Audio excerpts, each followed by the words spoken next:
Oi, tudo bem? Hoje o meu grupo, no caso eu, a Júlia, a Rivka e a Gabriela, vamos falar sobre o que é radioatividade e os prejuízos que ela pode trazer ao ser humano. Então vamos lá? Radioatividade é uma energia invisível, também chamada de radiação ionizante. E ela é muito legal porque ela consegue atravessar o ar e ela também consegue atravessar paredes. Além disso, ela provém de material radioativo e ela é gerada através da desintegração ou da instabilidade do núcleo de elementos químicos que a gente tem na tabela periódica. Apesar de ser um processo natural e espontâneo, onde um átomo instável ele perde energia por decaimento e emite radiação para ficar mais estável, né? No caso, então, ele perde aquela energia que ele tinha através de decaimento, né? Para ele ficar estável, e aí ele emite essa radiação. Só que, como eu disse, apesar dessa radiação ser algo natural e espontâneo, ele em grande quantidade pode gerar prejuízos aos nossos tecidos do corpo e aos nossos órgãos também. Existe radioatividade na terra, na água, no ar, e ela é gerada por causa de elementos radioativos naturais, no caso, que normalmente estão associados ao urânio e ao tório. Além disso, o próprio Sol também emite radioatividade, no caso que é chamada de radiação cósmica, e o ser humano também tem radioatividade. E normalmente essa radioatividade ela vai estar dispersa no solo, né? Essas radiações elas vão estar dispersas no solo e vão estar associadas ao urânio e ao tório, como já foi falado anteriormente. Além disso, é importante destacar que uma reação nuclear e uma reação química elas são totalmente diferentes, porque uma reação nuclear ela tá ali envolvida com a questão do núcleo e com a questão da alteração química que pode haver no núcleo do átomo. Já a questão da reação química, ela está envolvida com a questão da eletrosfera do átomo e com os elétrons, né? Com aquela troca de elétrons que ocorre, que a gente já estudou, enfim. Então não confundam, gente, porque são coisas diferentes. Reação nuclear e reação química são diferentes.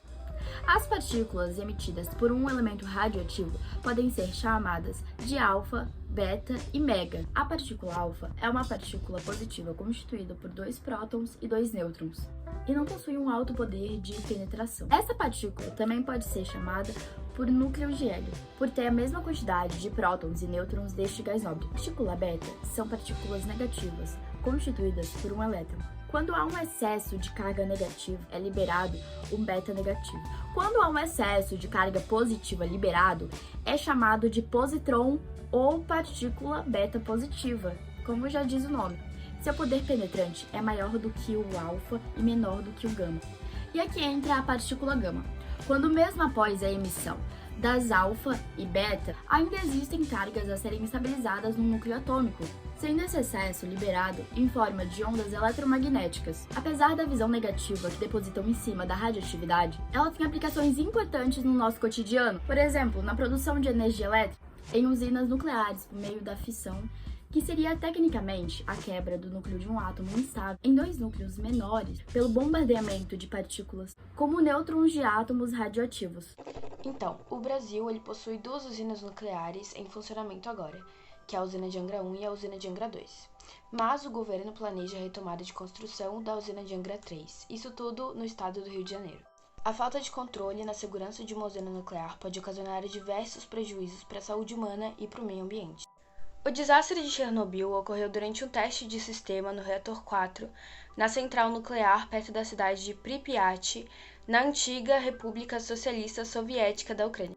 No dia 26 de abril de 1986, ocorreu uma série de explosões que liberaram na atmosfera terrestre um volume de partículas radioativas 400 vezes maior que o liberado pela bomba atômica lançada pelos Estados Unidos em Hiroshima, no Japão, após a Segunda Guerra Mundial. Mais de 200 mil quilômetros quadrados de terra foram contaminados e a ONU estima que mais 5 mil ocorrências de câncer na Bielorrússia, Rússia e Ucrânia tiveram a ver com esse desastre ao longo dos anos. E no Brasil, em 13 de setembro de 1987, um acidente radiológico em Goiânia envolvendo o Césio-137, considerado tóxico e sem níveis seguros de exposição, colocou o Brasil na lista dos grandes eventos radioativos. O furto de negligência. O manuseio de um aparelho de radioterapia abandonado indevidamente, onde funcionava o antigo Instituto de Goiânia de Radioterapia, impactaria direta e indiretamente a vida de centenas de pessoas.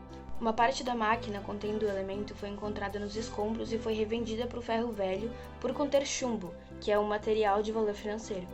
Após o desmantelamento da peça, a luminência do Césio despertou curiosidade nas pessoas e fragmentos do material foi distribuído para pessoas que moravam na região, e isso causou a contaminação e morte de várias pessoas. Bom, eu vou falar sobre a exposição a níveis moderados de radiação. Acima de 1 grau, a medida padrão da dose absorvida pelo corpo podem resultar em náusea, vômitos, seguido de diarreia, dor de cabeça e febre.